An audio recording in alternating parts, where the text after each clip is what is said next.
अस्सलाम वालेकुम स्टूडेंट्स। आज का हमारा टॉपिक है chapter number 2, biological molecules, water as medium of life. और इसके साथ एक छोटा सा टॉपिक है प्रॉपर्टीज ऑफ वाटर। अच्छा, अब जो हमारा यहाँ पे टॉपिक का नाम लिखा हुआ है water as medium of life, ये जो है ना एक आपकी बुक में जो है ना एक पैराग्राफ दिया गया है। उसके अंदर जो है ना water as a medium of life, के पानी जो है ना ये जिंदगी है।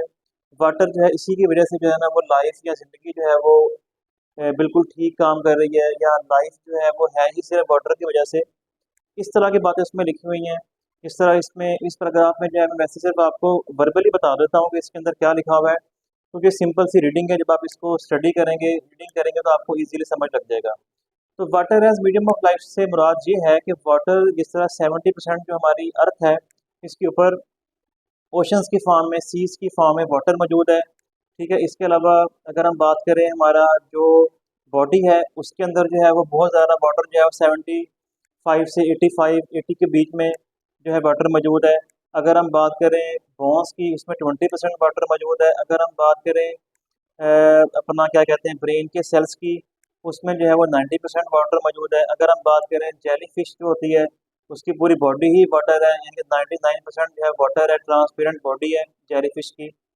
तो इस तरह वाटर जो है इसके इसके बगैर लाइफ जो है ना वो पॉसिबल नहीं है। लाइफ वाटर जो है ना मेन चीज़ है, बल्कि लाइफ जो है वो स्टार्ट ही वाटर से हुई है। जो different theory origin of life on the earth के ऊपर है, उसमें यही है कि जी जो लाइफ है वो हमारे पास वाटर के अंदर जो है वो ओरिजिनेट हुई है, स्टार्ट हुई है। तो ये एक पैराग्राफ इसमें आपकी बुक में दिया गया है, उसमें से आपने इसको रीडिंग करेंगे तो सिंपल सी रीडिंग है, समझ लग जाएगी। और ये एक ऐसा शॉर्ट क्वेश्चन आ सकता है कि जी water as the medium of life आप क्या समझते हैं। इसके बारे में कमेंट्स लिखें या जस्टिफाई करें स्टेटमेंट को कि water as a medium of life. तो इसके बारे में आप लोगों ने रीडिंग कर लेनी है, आपको इजीली समझ लग जाएगा। और इसके साथ जो है एक मेन टॉपिक है, टॉपिक का नेम है properties of water. Properties of water में ये बताया गया है कि वाटर की कौन कौन सी प्रॉपर्टीज हैं जो वाटर को यूनिक बनाती हैं, वाटर को इस तरह का बनाती हैं कि वाटर की बहुत ज़्यादा इंपॉर्टेंस है। ठीक है ना। तो ये प्रॉपर्टीज को हम बारी बारी डिस्कस करते हैं। फर्स्ट प्रॉपर्टीज के अंदर है हाई पोलैरिटी। वाटर जो है ना एक पोलर मॉलिक्यूल है। पोलर मॉलिक्यूल का मतलब होता है कि ऐसा मॉलिक्यूल जिसके ऊपर पॉजिटिव या नेगेटिव चार्ज हो। तो वाटर एक ऐसा मॉलिक्यूल है, इसके ऊपर पार्शियल पॉजिटिव और पार्शियल नेगेटिव दोनों ही चार्जेस मौजूद हैं। इसमें वाटर के अंदर जो एटम्स हैं हाइड्रोजन के और ऑक्सीजन का जो एटम है वो इस तरह की अरेंजमेंट है कि वाटर जो है ना एक पोलर मॉलिक्यूल बन जाता है। इससे पहले तो ये बताया कि पोलर मॉलिक्यूल किस तरह वाटर जो है वो बना। उससे पहले इसने ना एक बात आपसे की है, कहता है कि ऐसा बॉन्ड जो कि म्यूचुअल शेयरिंग ऑफ इलेक्ट्रॉन से बनता है ना, उसको हम बोलते हैं कोवेलेंट बॉन्ड। और कोवेलेंट बॉन्ड जो होता है, इसके अंदर इलेक्ट्रॉन्स की जो डिस्ट्रीब्यूशन है या इलेक्ट्रॉन्स की जो शेयरिंग है वो इक्वल होती है। जिस वजह से कोवेलेंट बॉन्ड से बनने वाला कोई भी कंपाउंड जो होगा वो नॉन पोलर होगा। बात को समझना है कि जो भी म्यूचुअल शेयरिंग ऑफ इलेक्ट्रॉन से बॉन्ड बनेगा वो कोवेलेंट बॉन्ड कहलाएगा। और कोवेलेंट बॉन्ड में इलेक्ट्रॉन्स की शेयरिंग क्या होती है, इक्वल होती है। इसी वजह से वो चीज़ जो इक्वल शेयरिंग ऑफ इलेक्ट्रॉन से बनती है, वो चीज़ जो है वो नॉन पोलर होगी। लेकिन जो वाटर है इसके अंदर जो है क्या जो है वो सीन है कि इसमें वाटर एक पोलर मॉलिक्यूल है, क्योंकि वाटर में है तो कोवेलेंट बॉन्ड, लेकिन कोवेलेंट बॉन्ड बॉन्डिंग के अंदर जो इलेक्ट्रॉन की शेयरिंग है ना वो इक्वल नहीं है। तो अगर इलेक्ट्रॉन की शेयरिंग वाटर के मॉलिक्यूल में या कोई भी वैसा मॉलिक्यूल हो जिसमें इलेक्ट्रॉन की शेयरिंग इक्वल ना हो, तो वो हमारे पास पोलर मॉलिक्यूल बन जाएगा, यानी कि उसके ऊपर पार्शियल पॉजिटिव या नेगेटिव चार्ज जो है वो आ जाएगा।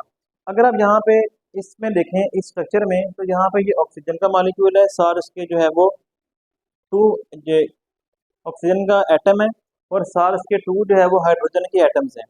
अब ऑक्सीजन के ऊपर जो चार्ज है ना, ऑक्सीजन जो है ना एक एक इलेक्ट्रो मोर इलेक्ट्रो नेगेटिव एटम है, यानी कि इसके ऊपर जो है वो नेगेटिव चार्ज जो है वो ज़रा ज़्यादा होता है इलेक्ट्रॉन्स की वजह से। तो ये इसके ऊपर चार्ज है नेगेटिव। ठीक है। अच्छा, अब जो ये दोनों सार्स के हाइड्रोजन है, इन दोनों हाइड्रोजन के पास जो चार्ज है वो होता है पॉजिटिव। तो ये दोनों जो हाइड्रोजन है ये अट्रैक्ट होते हैं ऑक्सीजन की तरफ, और इनकी अट्रैक्शन की वजह से इसमें इलेक्ट्रॉन की शेयरिंग होती है। लेकिन ये शेयरिंग क्योंकि इक्वल नहीं है, क्योंकि ऑक्सीजन के एटम इसमें एक है, हाइड्रोजन के एटम इसमें दो हैं, तो इसमें जो इलेक्ट्रॉन्स की शेयरिंग है वो इक्वल नहीं है, जिसकी वजह से वाटर जो है एक पोलर मॉलिक्यूल बन जाता है।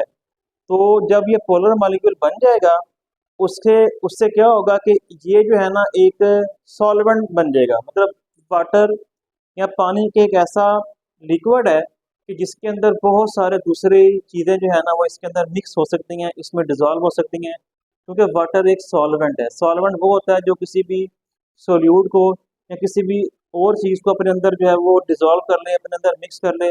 जिस तरह आप वाटर ले लें, उसके अंदर आप जो है साल्ट को 2 चम्मच साल्ट के उसमें ऐड कर दें, तो वो उसके अंदर अब आप जब उसको मिक्स करेंगे तो वो वहाँ से जो है आपको नजर आना बंद हो जाएगा, क्योंकि उसके अंदर वो डिज़ोल्व हो जाएगा। तो वाटर एक इस यही जो पोलैरिटी है वाटर को क्या बनाती है, इसको यूनिवर्सल सॉल्वेंट बनाती है कि डिफरेंट चीज़ों को अपने अंदर ये क्या कर लेता है, मिक्स कर लेता है। ठीक हो गया। अच्छा, अब वाटर जो है ना ये ज़्यादातर क्या करता है कि ये पोलर, क्योंकि वाटर खुद पोलर है, तो ये पोलर मॉलिक्यूल्स को जिनके ऊपर कोई पॉजिटिव या नेगेटिव चार्ज होता है उसको अपने अंदर मिक्स कर लेगा, क्योंकि इसके इसके पास पॉजिटिव नेगेटिव मौजूद है। और कोई भी दूसरा और मॉलिक्यूल जिसके पास भी पॉजिटिव नेगेटिव मौजूद होगा, तो दोनों के नेगेटिव पॉजिटिव और पॉजिटिव नेगेटिव आपस में अट्रैक्ट होंगे और वो वाटर के अंदर मिक्स हो जाएंगे। तो इस तरह वाटर एक बहुत अच्छा सॉल्वेंट है, एक यूनिवर्सल सॉल्वेंट के तौर पे हम इसको देखते हैं। तो ये हर चीज़ को अपने अंदर जो है वो मिक्स कर लेता है। तो पहली प्रॉपर्टी के अंदर ये सारी जो है रीडिंग है। अब इसको जब करेंगे तो आपको इजीली समझ लग जाएगी, जो मैंने बातें आपको समझाई हैं यही सारी बातें इस हाई पोलैरिटी वाला जो सारा इसमें पैराग्राफ है, इसमें सारा यही लिखा हुआ है कि वाटर एक बहुत अच्छा जो है वो यूनिवर्सल सॉल्वेंट है, क्योंकि इसके अंदर क्या मौजूद है, पोलैरिटी मौजूद है। बॉन्डिंग का जिक्र आपने कर देना है जो मैंने किया है। इसी तरह आपके पास ये पूरा पैराग्राफ आपका कवर हो जाएगा। अच्छा, उसके बाद अगर हम देखें ये वाला जो पैराग्राफ है, नेक्स्ट जो है ना ये है हाइड्रोजन बॉन्डिंग। वाटर के अंदर अब एक जो और चीज़ है वो ये है कि वाटर में ना हाइड्रोजन बॉन्डिंग है। हाइड्रोजन बॉन्डिंग क्या होती है, ये वाटर में अगर आप देखें ना, वाटर में होता है H2O। अच्छा, वाटर के मॉलिक्यूल के बीच में अगर एक मॉलिक्यूल है वाटर का, उसमें हाइड्रोजन है, दूसरा मॉलिक्यूल है ये भी वाटर का मॉलिक्यूल है, इसका हमने ऑक्सीजन ले लिया, इसका हमने हाइड्रोजन ले लिया। अब दो वाटर के जो मॉलिक्यूल है ना, उसमें ऑक्सीजन और हाइड्रोजन इन दोनों के बीच में बॉन्डिंग है, क्योंकि इस पे चार्ज पॉजिटिव है, इस पे चार्ज नेगेटिव है। तो ये जो इसका इस वाटर के मॉलिक्यूल का जो नेगेटिव ऑक्सीजन होगा, ये देखो यहाँ पे हाइड्रोजन, यहाँ पे हाइड्रोजन, यहाँ पर भी हाइड्रोजन, ठीक है। ये H2 और साथ O, ये यहाँ पे हमारे पास हाइड्रोजन है, यहाँ पे ऑक्सीजन होगा और यहाँ पे एक और आप क्या बना लें, हाइड्रोजन। मतलब कि ये दो हाइड्रोजन वाटर के मॉलिक्यूल हैं, ये वाटर के दो मॉलिक्यूल हैं। इस एक वाटर के मॉलिक्यूल का जो ऑक्सीजन होगा वो दूसरे वाटर के मॉलिक्यूल के जो हाइड्रोजन होगा, क्योंकि अपोजिट चार्जेस हैं तो आपस में बॉन्ड बन जाएगा। ये बॉन्ड डॉटेड लाइन से आपने शो करना है, और ये डॉटेड लाइन का मतलब ये होता है कि ये एक वीक बॉन्ड है, कमजोर बॉन्ड है। ठीक हो गया। और इस हाइड्रोजन बॉन्डिंग की वजह से यहाँ ये क्योंकि ये वीक बॉन्ड होता है तो ये इजीली ब्रेक हो सकता है, इसीलिए वाटर दूसरों से जल्दी रिएक्शन में हिस्सा ले लेगा, जल्दी दूसरों के साथ जो है वो रिएक्शन कर लेगा। तो ये फायदा है हाइड्रोजन बॉन्डिंग का। इस तरह आपने अपने माइंड में रखना है कि ये जो है एक वीक बॉन्ड है, और ये वीक बॉन्डिंग हाइड्रोजन और ऑक्सीजन के बीच में है, ये टूट सकती है इजीली। और जब ये बॉन्डिंग टूटेगी तो वाटर इजीली दूसरों से रिएक्शन कर लेगा। ये इसका फायदा है। तो वाटर के अंदर हाइड्रोजन बॉन्डिंग का होना भी बड़ी अच्छी चीज़ है। हम प्रॉपर्टीज पढ़ रहे हैं वाटर की, ठीक है ना। प्रॉपर्टीज के वाटर में कौन कौन सी चीज़ें कैसे कैसे मौजूद हैं। फिर इसमें वाटर की नेक्स्ट प्रॉपर्टी है कोहेजन एंड टेंशन। कोहेजन कहते हैं वाटर के मॉलिक्यूल की आपस में अटैचमेंट, इसको बोलते हैं कोहेजन। अच्छा, फिर इसमें है इसमें सॉरी यहाँ पे आना है एडहेजन। कोहेजन एंड एडहेजन आना एक्चुअली जो है ना वो बायो के अंदर एक और भी टॉपिक है ना, कोहेजन एंड टेंशन, वो जो हम पढ़ते हैं। वाटर जो है वो सॉइल से ऊपर तक जाता है, उसको टैक थ्योरी कहते हैं। जाइलन के अंदर वाटर फ्लो करता है, तो वो मेरे माइंड में था तो मैंने वहाँ पे वो टेंशन लिख दिया। तो cohesion and adhesion, cohesion water के मॉलिक्यूल की आपस में अटैचमेंट, और एडहेजन होता है कि वाटर के मॉलिक्यूल जो है ना दूसरे किसी दूसरी सरफेस के साथ भी अटैच हो सकते हैं, लेकिन शर्त यह है कि दूसरी सरफेस भी पोलर हो। तो वाटर के मॉलिक्यूल क्योंकि आपस में अटैच हैं तो ये कोहेजन है। कोहेजन की वजह से ही वाटर जो है ना एक लिक्विड वाटर जो है ना फ्लो करता है और लिक्विड की फॉर्म में मौजूद है, क्योंकि अगर वाटर के मॉलिक्यूल आपस में अटैच ना होते, कोहेजन के जरिए जुड़े ना होते, तो ये वाटर के मॉलिक्यूल ने फ्लो नहीं करना था। ठीक हो गया। एडहेजन का मकसद ये है कि वाटर के मॉलिक्यूल दूसरी सरफेसेस के साथ अटैच होके फ्लो कर सकते हैं, आगे आगे जा सकते हैं, उनके साथ अटैच हो सकते हैं। तो ये बड़ी अच्छी चीज़ है। कि वाटर दूसरों के साथ जो है वो दूसरी पोलर सरफेस के ऊपर अटैच हो सकता है। पोलर सरफेस वही है जो मैंने पहले जिक्र कर दिया है कि कोई भी ऐसी सरफेस जिस पे पॉजिटिव या नेगेटिव चार्ज हो, क्योंकि वाटर के ऊपर खुद भी पॉजिटिव या नेगेटिव चार्ज है, तो वो जो पॉजिटिव और नेगेटिव चार्जेस होंगे दोनों वाटर और उस सरफेस के आपस में एक दूसरे को अटैच कर लेंगे और वाटर जो है वहाँ पे इजीली जो है फ्लो कर सकेगा। तो ये सारी बातें इसमें लिखी हुई हैं कोहेजन एंड एडहेजन वाले पैराग्राफ के अंदर। इसको आपने अच्छी तरह समझ लेना है। ये सारे शॉर्ट क्वेश्चन है, इससे शॉर्ट क्वेश्चन वगैरह आ सकते हैं। अच्छा, उसके बाद यहाँ पे ये वाला वैसे सीक्वेंस में अगर देखें तो एंड पे आता है, तो मैं आपको चलो यहाँ पे पहले मैंने लिख दिया है। यहाँ पे ये है, इसका मतलब है low density of ice. Water जब जो होता है ना, जब वाटर जो है ना वो क्या कहते हैं कि आइस बन जाता है ना, तो उसकी डेंसिटी लो हो जाती है, क्योंकि वाटर के मालिक्यूल जब फ्रीज होते हैं तो वाटर के मालिक्यूल एक्सपेंड होते हैं और दूर दूर हो जाते हैं। तो वाटर के मालिक्यूल जब दूर दूर होंगे तो उनकी जो डेंसिटी है, गाढ़ापन है, वो कम हो जाएगा। वाटर हल्का, आइस जो है ना वो हल्की होती है पानी से, तो मतलब वाटर की डेंसिटी से जो है ना जो आइस की डेंसिटी है वो लो होती है। तो आइस क्या करेगी, वो वाटर के ऊपर फ्लो करना शुरू कर देगी, तैरना शुरू कर देगी, जिससे ये फायदा होगा कि जो जिस तरह ग्लेशियर वगैरह होते हैं, अंटार्कटिका वगैरह, जो हमारे पास फ्रीजिंग ओशन होते हैं बड़े बड़े, वहाँ पे ऊपर वाली जो सरफेस होती है वो सारी की सारी क्या होगी। इसका ये फायदा होता है कि जो जिस तरह हमारे पास ग्लेशियर वगैरह होते हैं ना, उसमें ये होता है कि जो ऊपर वाली सरफेस होती है वो जो है वो फ्रीज होती है, और जो नीचे पानी होता है तो उसमें लाइफ वगैरह जो है वो सस्टेन कर रही होती है, उसमें लाइफ प्रॉपर अपना जो है वो रह रही होती है, फिशेज वगैरह प्रॉपर अपना वहाँ पे रह रही होती है। इसके बाद है high specific heat capacity. High specific heat capacity का मतलब ये होता है कि वाटर एक ऐसी प्रॉपर्टी है कि वाटर की जो है ना, अगर आपने वाटर का टेम्परेचर जो है वो रेस करना है, तो आपको जितनी कैलोरीज रिक्वायर होंगी वाटर का 1 ग्राम टेम्परेचर, 1 ग्राम वाटर का टेम्परेचर 1 डिग्री सेल्सियस अगर आपने इंक्रीज करना है, तो उसके लिए जितनी कैलोरीज आपको रिक्वायर होंगी वो कहलाती है specific heat capacity of water. वैसे स्पेसिफिक हीट कैपेसिटी का मतलब ये होता है कि कोई भी सब्सटेंस है, अगर आपने उसको हीट देने के बाद उसके टेम्परेचर को इंक्रीज करना है, तो उसको बोलते हैं स्पेसिफिक हीट कैपेसिटी। ठीक है ना। तो आपने वाटर की जो स्पेसिफिक हीट कैपेसिटी है वो काफ़ी ज़्यादा है। वाटर को जो है वो कैलोरीज जो वाटर को का टेम्परेचर 1 डिग्री सेल्सियस बढ़ा दें 1 ग्राम वाटर का, वो कैलोरीज जितनी हमें रिक्वायर होंगी वो वाटर की स्पेसिफिक हीट कैपेसिटी कहलाएगी। इसका फ़ायदा ये होता है कि वाटर एक जो है ना वो स्टेबल हो जाता है। वाटर एक जो है ना स्टेबल मालिक्यूल बन जाता है, क्योंकि वाटर जो है वो हीट को बर्दाश्त कर सकता है। वाटर की कैपेसिटी है कि वो हाई हीट को बर्दाश्त कर सकता है। जिस तरह हम लोग गर्म इलाकों में रहते हैं, वार्म रीजन्स के अंदर हम लोग रहते हैं, हमारे अंदर जो वाटर है वो जो हमें इतनी यहाँ पे गर्मी पड़ती है, हीट पड़ती है, तो हमारे अंदर मौजूद जो वाटर होता है वो इस हीट को एब्जॉर्ब कर लेता है, इस हीट को बर्दाश्त करता है, जिसकी वजह से हमें कुछ नहीं होता। हम जो है प्रॉपर अपनी लाइफ जो है वो गुजारते रहते हैं। ठीक है ना। तो ये इसकी बड़ी अच्छी चीज़ है कि वाटर एक टेम्परेचर स्टेबलाइजर के तौर पे काम करता है, हाई स्पेसिफिक हीट कैपेसिटी को ये बर्दाश्त करता है। ठीक हो गया। तो क्योंकि ज़्यादातर इसमें एनर्जी जो होती है ना, जो हीट होती है, वो ज़्यादातर हीट जो है वो वाटर के मालिक्यूल के अंदर जो हाइड्रोजन बॉन्डिंग होती है उसको ब्रेक करने में लग जाती है। तो वाटर का मालिक्यूल इतनी जल्दी ब्रेक नहीं होता, वाटर की बॉन्डिंग इतनी जल्दी ब्रेक नहीं होती।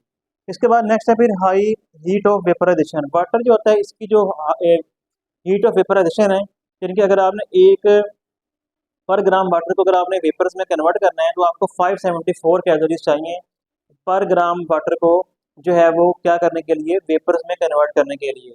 इसका बड़ा फायदा है कि वाटर जो है इतनी जल्दी वेपर्स में कन्वर्ट नहीं होता, इसको आपको 574 कैलोरीज वगैरह देनी पड़ेंगी फिर जाके ये कन्वर्ट होगा। इसमें यहाँ पे उसने एग्जांपल दिया आपको कि अगर आपके पास 1000 ml वाटर है ना, उसमें से अगर आपने 2 ml वाटर जो है इवेपोरेट हुआ है, तो वो 2 ml इवेपोरेट जो वाटर हुआ है वो अपने साथ 1 डिग्री सेल्सियस टेम्परेचर को ले गया है, यानी कि जो पिछला पानी बकाया बचेगा, इस तरह 998 ml वाटर बाकी पीछे बच जाएगा, इसका जो टेम्परेचर है वो 1 डिग्री सेल्सियस कम हो जाएगा, क्योंकि जो 1 ml वाटर इवेपोरेट हुआ है वो अपने साथ 1 डिग्री सेल्सियस टेम्परेचर को ले गया है, यानी कि पिछला पानी जो था उसको उसने कम कर दिया है टेम्परेचर को। इस तरह हमारी बॉडी में वाटर है, जब हमारी बॉडी में स्वेटिंग होती है और वाटर जो है वो हमारे स्वेट बन के हमारी बॉडी से वेपर्स के फॉर्म में निकलता है, तो स्वेट के जरिए एक्चुअली वाटर जो होता है वो हमारी अंदर की हीट को बाहर लेके निकलता है, ताकि हमारी बॉडी का टेम्परेचर जो है वो स्टेबल रहे, हम लोग प्रॉपर जो है वो सही रहें, हमारा जो है वो तमाम जो काम है वो आराम से होते रहें, केमिकल रिएक्शन वगैरह इजीली होते रहें। तो इस तरह हमारी बॉडी का टेम्परेचर भी जो है वो मेंटेन करने में जो हीट ऑफ वेपराइजेशन है इसका बड़ा रोल है, ठीक है जी। और इसके बाद फिर है जी हमारे पास हाइड्रोफोबिक एक्सक्लूजन। हाइड्रोफोबिक एक्सक्लूजन का मतलब होता है कि वाटर से बहुत से ऐसे सब्सटेंसेस हैं जो वाटर से ना उनको हाइड्रोफोबिया होता है, वाटर से उनको फोबिया है, वाटर से वो डरते हैं। तो किसी भी ऐसे सब्सटेंस को जब आप वाटर के अंदर डालेंगे ना तो वो वाटर के अंदर ना इकट्ठे हो जाएंगे एक जगह पे। इस तरह आप ऑयल ले लें, इसको वाटर में डालेंगे तो ऑयल जो होगा वो वाटर के अंदर एक जगह पे क्लम्पिंग कर लेगा, जगह इकट्ठा हो जाएगा। इस चीज़ को बोलते हैं क्या, हाइड्रोफोबिक एक्सक्लूजन। लेकिन हम इसको क्यों पढ़ रहे हैं, इसका हमें क्या इसकी एप्लीकेशन है। हाइड्रोफोबिक जो एक्सक्लूजन है वो हमने पढ़ी है सेल मेम्ब्रेन की lipid bilayer. Lipid bilayer cell membrane को बनाती है, ठीक है ना।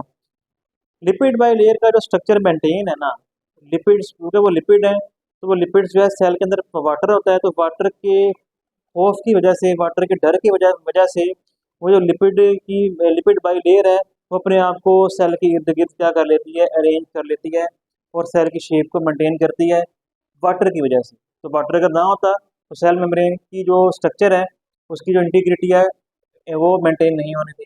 तो इस तरह वाटर एक बहुत अच्छा मॉलिक्यूल है, वाटर की बहुत अच्छी प्रॉपर्टीज़ हैं, इसी वजह से वाटर की इतनी ज़्यादा इंपॉर्टेंस है। लास्ट में एक सेकंड लास्ट एक आपका है, उसमें लिखा हुआ है आयनाइजेशन। वाटर जो है ना वो आयनाइज हो सकता है, आइंस में कन्वर्ट हो सकता है, पॉजिटिव और नेगेटिव आइंस में, जिसकी वजह से वाटर दूसरे केमिकल कंपाउंड से इजीली रिएक्शन कर लेता है। तो ये आयनाइजेशन की प्रॉपर्टी भी वाटर की बहुत अच्छी प्रॉपर्टी है। तो ठीक है, आज का यही हमारा टॉपिक है।